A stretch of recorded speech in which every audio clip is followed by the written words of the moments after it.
Retour dans Paris Direct, à la une de l'actualité, de nouveaux bombardements meurtriers dans l'est de l'Ukraine. Au lendemain d'un accord de paix signé à Minsk, au moins 18 personnes ont été tuées. Le cessez-le-feu lui est censé entrer en vigueur samedi soir à minuit. Nous retrouvons dans un instant notre envoyé spécial, Roméo Langlois. Toujours pas d'accord entre la Grèce et ses créanciers. Les discussions doivent se poursuivre entre experts jusqu'à lundi, date de la prochaine réunion de l'Eurogroupe. Pour l'instant, les deux parties se veulent optimistes. Enfin, Rembrandt exposé au Rijksmuseum d'Amsterdam, une rétrospective des dernières œuvres de sa vie, les plus denses et les plus intimes.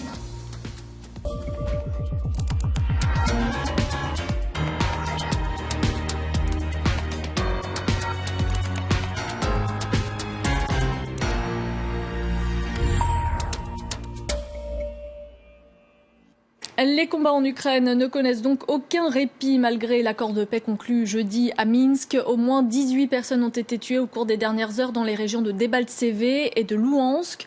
Le cessez-le-feu lui est censé entrer en vigueur samedi soir, mais déjà nombreux sont ceux qui doutent que le texte sera respecté sur le terrain. Roméo Langlois, vous êtes à Artemivsk pour France 24. C'est en territoire contrôlé par l'armée ukrainienne. Et pour la première fois depuis des mois, la ville a été la cible de roquettes aujourd'hui.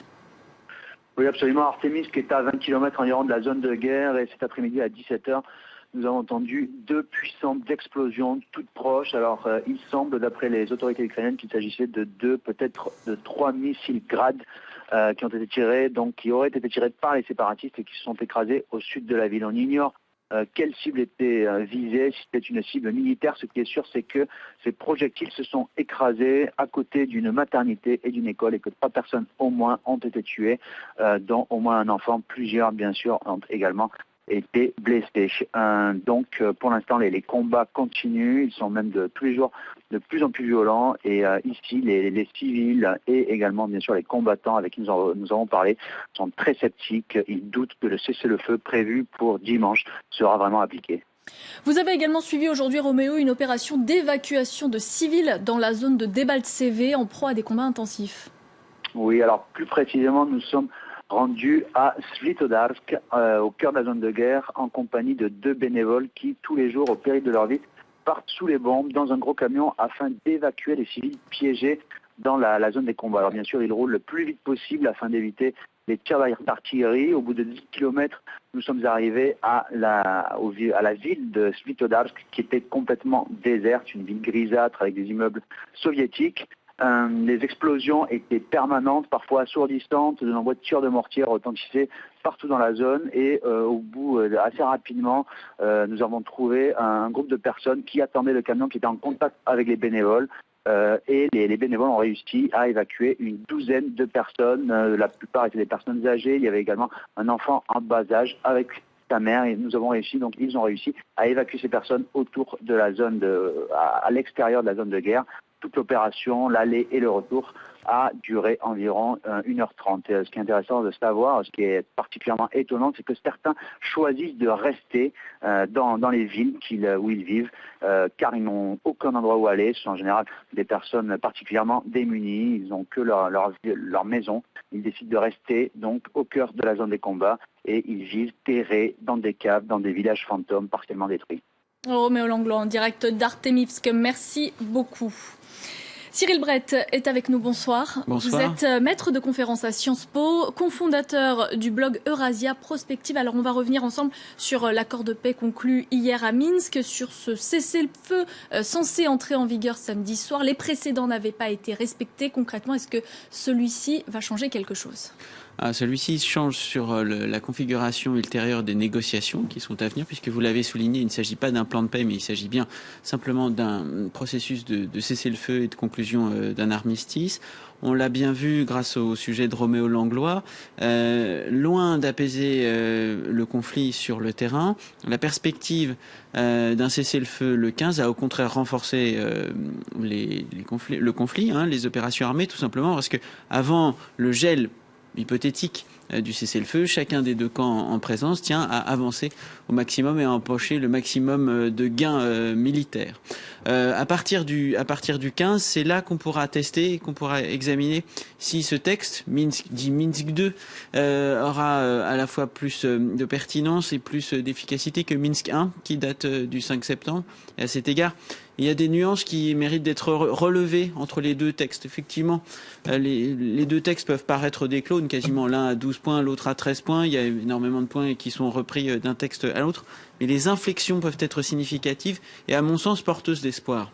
Par exemple, la première chose qui frappe dans la nuance, c'est que une concession a été faite par la Russie sur le contrôle de la frontière entre l'Ukraine et la Russie, loin de relever de la vérification et de la garantie de l'OSCE, donc l'Organisation pour la sécurité et la coopération en Europe. Elle relève maintenant uniquement des autorités centrales ukrainiennes, ce qui équivaut de la part de Moscou à une avancée significative vers Kiev. De l'autre côté, il y a l'approfondissement d'un des points de Minsk 1 qui est très important, qui est le statut réservé aux deux républiques autonomes autoproclamées et au Donbass, puisque un statut spécial, les médias russes que je viens de quitter insistent beaucoup là-dessus, c'est véritablement l'enjeu sur lequel la bonne foi de Petro Poroshenko sera testée du point de vue des séparatistes et du point de vue des Russes. Donc cette espèce d'ultimatum constitutionnel qui a été donné et réaffirmé entre Minsk 1 et Minsk 2, d'ici la fin de l'année, un statut de décentralisation fort doit être accordé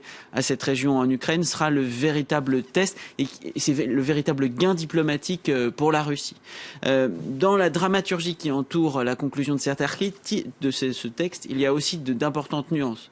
Je pense qu'il ne faut pas voir Minsk 2 comme un aboutissement, comme une conclusion, mais comme un début. C'est le début d'un format de négociation à 4, dit format de Normandie, qui lui est beaucoup plus prometteur. Mais on s'éloigne d'une troisième guerre mondiale, comme certains propos alarmistes. Oui, alors les risques étaient limités. Oui, bien sûr, les risques étaient fort heureusement limités. D'une certaine façon, la guerre est déjà là. Elle n'est pas mondiale, elle est régionale, elle est même continentale.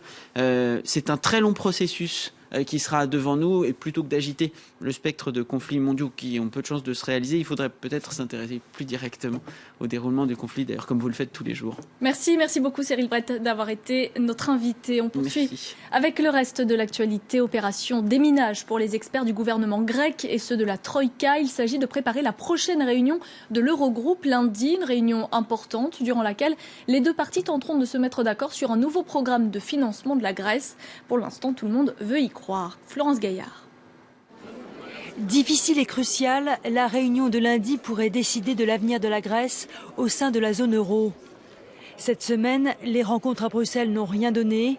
Pour autant, le commissaire européen aux affaires économiques Pierre Moscovici veut croire au dialogue entre Athènes et ses partenaires. La place de la Grèce, naturellement, est dans la zone euro. Et il y a, dans la zone euro, des instruments financiers qui doivent permettre de la financer, à condition, encore une fois, que les engagements soient respectés, ce qui est décisif, central, crucial.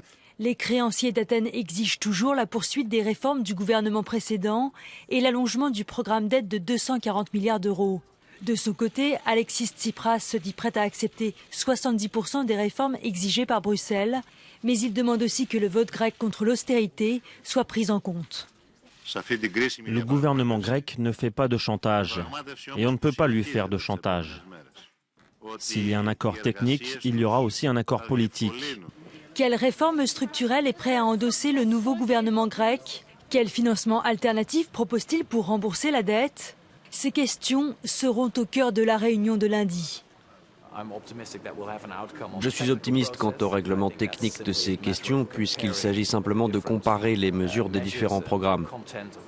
Mais je suis beaucoup moins confiant pour ce qui est du volet politique. Ça va être difficile et prendre du temps. La Grèce croule sous une dette qui représente 175% de son PIB. Elle est aussi déterminée à se débarrasser de la Troïka, de ses créanciers et des mesures qu'elle lui impose depuis 2010. La Troïka également égratignée aujourd'hui par le président de la Commission européenne, Jean-Claude Juncker. Il n'a pas hésité à critiquer son mode de fonctionnement. Écoutez-le, il était interrogé par Caroline de Camaret. Le mode de fonctionnement de la Troïka pose beaucoup de questions, notamment en ce qui concerne la responsabilité, la légitimité, la responsabilité démocratique des organes et des institutions qui qui la composent. Maintenant, nos amis grecs devront négocier avec les trois, non pas séparément, mais non pas sous forme de troïka. Moi, je n'ai jamais aimé cette façon de donner la leçon aux États membres. Il faut des négociations entre hommes politiques. On ne met pas en face de Premier ministre ou de ministre des Finances des hauts fonctionnaires. Ça ne va pas et ça n'aura plus lieu.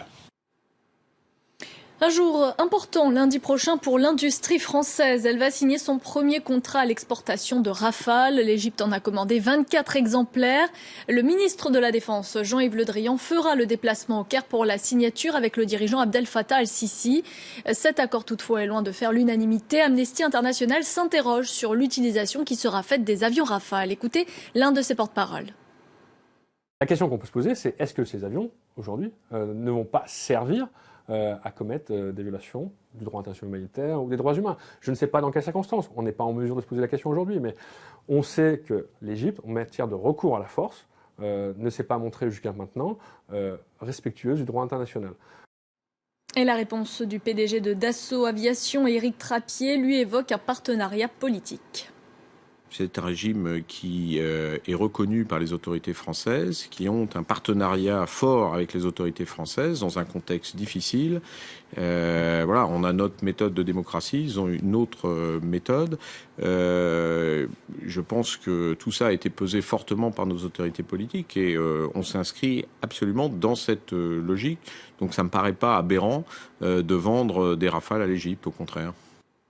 L'Égypte, qui est donc régulièrement pointée du doigt pour la dureté de sa répression, au moins 9 journalistes seraient toujours emprisonnés dans le pays. Les 2 reporters d'Al Jazeera, en revanche, viennent tout juste d'être remis en liberté conditionnelle après plus d'1 an de détention.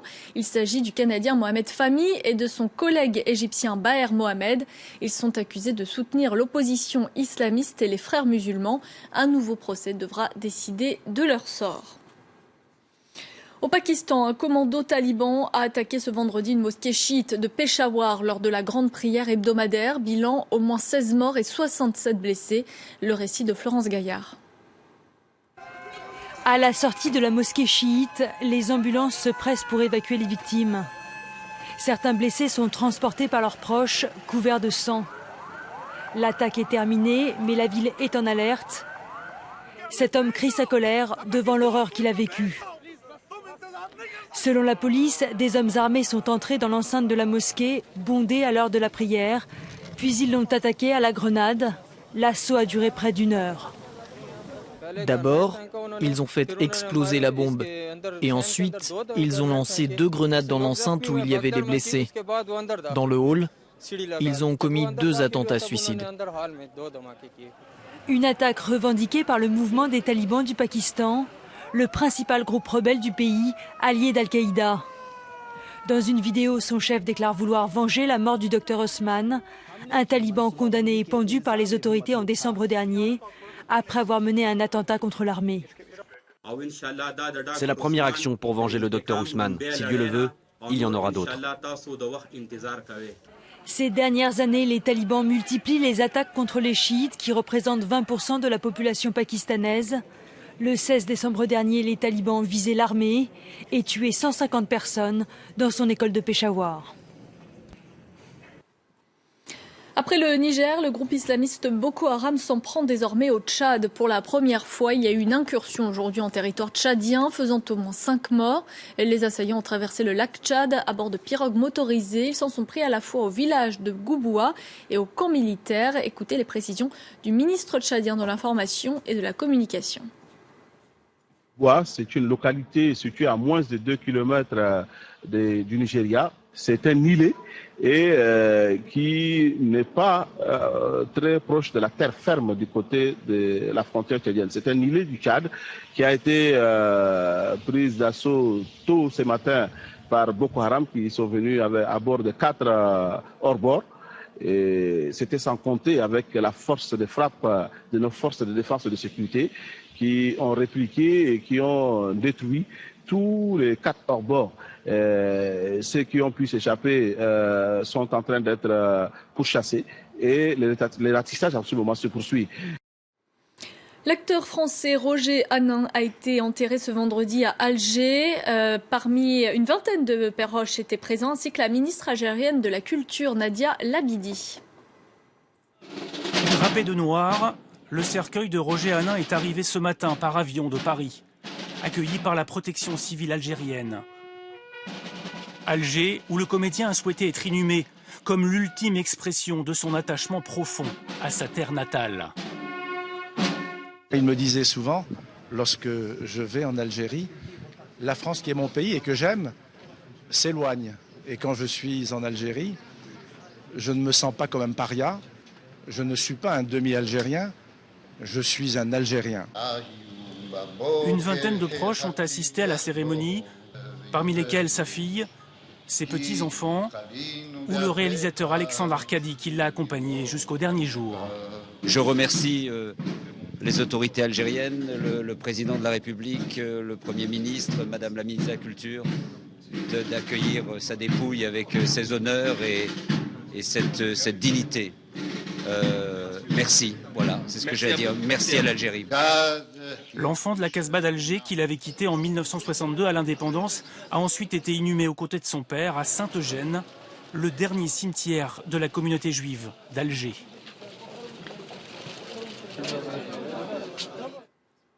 Et puis une autre inhumation aujourd'hui à Cherchell, cette fois à 100 km à l'ouest d'Alger. La romancière Assia Djebar, qui était membre de l'Académie française, a été enterrée dans sa ville natale.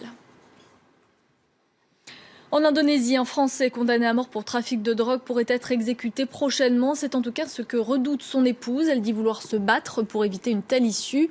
Serge Atlaoui a été arrêté en 2005 dans un laboratoire clandestin de production d'ecstasy. Sa demande de grâce a récemment été rejetée. Une rétrospective du peintre Rembrandt au Rijksmuseum d'Amsterdam, intitulée Late Rembrandt. Elle porte uniquement sur les dernières œuvres de l'artiste, tableaux, dessins et gravures. Le meilleur de son art est à découvrir jusqu'au 17 mai prochain. Il est à l'affiche comme une star sur la façade du Rijksmuseum. Voici Rembrandt, le maître de la peinture hollandaise, pour une exposition qui rassemble 40 chefs-d'œuvre de la fin de sa vie. Il a alors 45 ans, il a perdu son épouse. Ses 3 enfants sont morts, il est célèbre mais ruiné. Il a brûlé sa vie. Après ces événements, il révolutionne la peinture. Regardez ses visages, ce sont des marchands, pourtant il en fait des personnages dramatiques. Regardez cette vieille femme surprise en pleine lecture. Elle est simplement éclairée par le reflet du livre, son visage devient tragique. Rembrandt, à la fin de sa vie, est un virtuose du clair-obscur et de l'âme des personnages. Suivons sa trace 3 siècles plus tard. Son atelier est resté en l'état, sur le bord des canaux, derrière ses fenêtres, les plus grands chefs-d'œuvre sont nés. La haute société hollandaise se presse ici pour se faire tirer le portrait, car même ruiné et rebelle, il est reconnu comme un génie. Il avait un fort ego. Il avait conscience de son talent. En peinture, il allait droit au but. Il avait conscience de sa valeur. Il était d'avant-garde. Pour comprendre pourquoi Rembrandt était en avance sur son temps, rapprochons-nous de la toile. Le trait est vif, mais la pâte est épaisse, presque abstraite, jusque dans les détails. Il n'a pas besoin de peindre les mains, simplement il les esquisse. Il n'a pas besoin de peindre la palette ou les pinceaux, un seul trait suffit. Il n'a pas besoin de plus. Voici son dernier tableau. Il va mourir dans quelques mois. Il est au sommet de son art. Il a achevé sa quête de la lumière dans ce portrait.